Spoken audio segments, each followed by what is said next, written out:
How?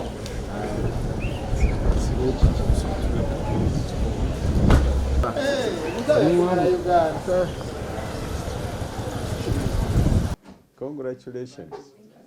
Yeah.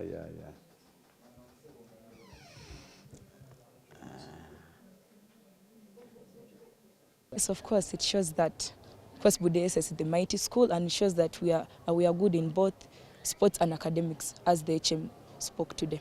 Twabadde tuli bagumu yadde twabadde tutiddemu katono nga tulowooza bagenda tukuba, naye okusinziira mbu twabadde ne teamwork ne tusiga nga tucoperatinga ffenna wamu. Ti bali abaana bo batusingako experience than ffe, ng'era tugenda kati kola nnyo kulaba nga tubatuukako.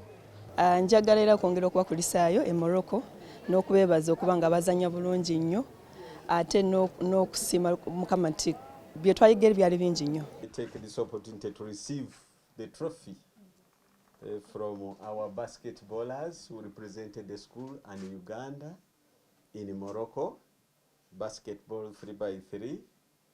Congratulations.